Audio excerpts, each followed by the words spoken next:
Hey everyone, welcome to the Shepherd Farm. We're going to do a quick video today about 4 things to consider when you're buying cows. And so I'm going to run you through 4 quick things. There's going to be one bonus tip at the back. Okay, so one of the first things you want to consider when you're looking for cows is what kind of breeds do you want. So there's certain breeds that are good for meat, there's certain breeds that are good for milk. And so when we were looking, here's the ladies we got. So we've got a black Angus over here, we got a Hereford right here, and we got a red Angus right here. So we really wanted to focus on the meat production side of it. And so these ladies are going to be producing our future herd.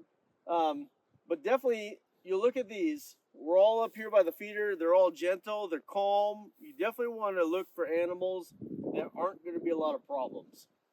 So all these ladies are pretty calm. We've been out here with them. The kids have been out here with them. And thankfully, because of their demeanor, and you can see that when you're looking for them, they're all calm. They're not aggressive. If you're getting a big bull, you definitely don't want one that's aggressive. So the second step that you're going to look for is how to actually buy them. And there's kind of 3 main options that you have. You can look online, which could include some Facebook. It could be a local seller. Number 2 is going down to an auction, a local auction, and bidding on some of the animals that you're looking at. Or number 3, you can find a private seller that's in your area where you can actually go and look at the animals. For us, what we did is we actually found a seller that was on Facebook. Then we went out to his private property, looked at all the animals. He had probably about 100 head that we could choose from. And we actually looked through all the traits of the animals that we wanted, and we picked the animals that we liked. One other thing to consider with that is how you buy them. You have to be able to get them back to your property. And so this farmer, he was able to give us delivery for a little bit extra fee, dropped them right off here at our gate, and it was really convenient for us because we hadn't really been through that process before. It was really nice to talk to someone that had a lot of experience, had a lot of different animals to choose from, specifically had the breeds that we were looking for, and they were able to deliver them right to our property. So the third thing to consider when you're looking for cows is what does your land support? So what infrastructure do you need? So we bought this land. Thankfully, we have 7 acres that are completely fenced, and it's actually cross fenced. So we have 3.5 acres on that side, and we have 3.5 acres on this side.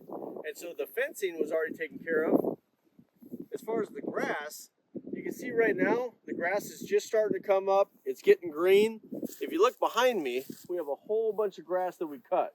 So when we bought these fields, it was overgrown. It wasn't really cut. And so we put the cows out here, and very quickly we realized that they didn't really want to eat the grasses that were on the ground. They were a little bit too long, probably a little bit old. So we came out here and we cut everything. We piled it up over there, but we didn't have any green grass for the cows to eat yet. So we had to contact a local farmer, pick up a couple bales of hay, and actually feed them that way until the green grass started coming up. So you'll see there's a little pile of the hay over there. That's 1 bale that we bought. We went out and bought 4 bales, which means we needed a truck. We needed a trailer to pick it up. These were like 500-pound bales of hay. Thankfully, we already had our tractor that you guys have seen in other videos, and we were able to feed them. But going forward, now we have to have a plan for the winter months when the grass isn't green and how we're going to take care of them.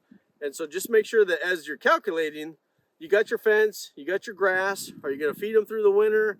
Are you going to raise them just for the summer to slaughter them in the fall? But just know that there's going to be some extra cost there in the feed, taking care of them, and making sure you got everything ready. And then tip number 4 is remember, you're on a journey, right? So you're buying cows for the first time, and they're just a lot of fun. So you're going to learn as you go. If you end up making some mistakes as you're buying them, and that's not the right one for you, that's fine. You can reset. You can sell those cows off. You can take them to slaughter, but have some fun with it. It's going to be a learning journey. And for us, we bought one. So the Black Angus, she's actually pregnant right now. So we bought her knowing that we were going to have a calf. And so that'll be exciting for us as well. We've never calved a brand new cow, however you want to say it, but we've never had a pregnant cow before. So it's exciting to see what that future looks like. And, you know, we just have all those steps ready for when that comes up. But it's fun. We're going to have a great time. And just remember to relax, enjoy your time, and stay tuned for bonus tip number 4. So here's the bonus tip. At some point, having cows is like having kids, and they're going to get in trouble. We just recently had where our 13-year-old left the gate open, and the cows were able to get out on the road. And so here's where the bonus tip comes into play. If you spend time with them, you see me out with them, they're calm, they're gentle, but what they really want is a little bit of a treat.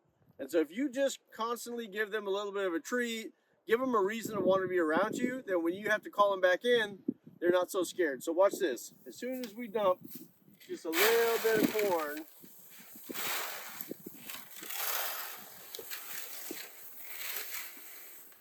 these guys are super nice.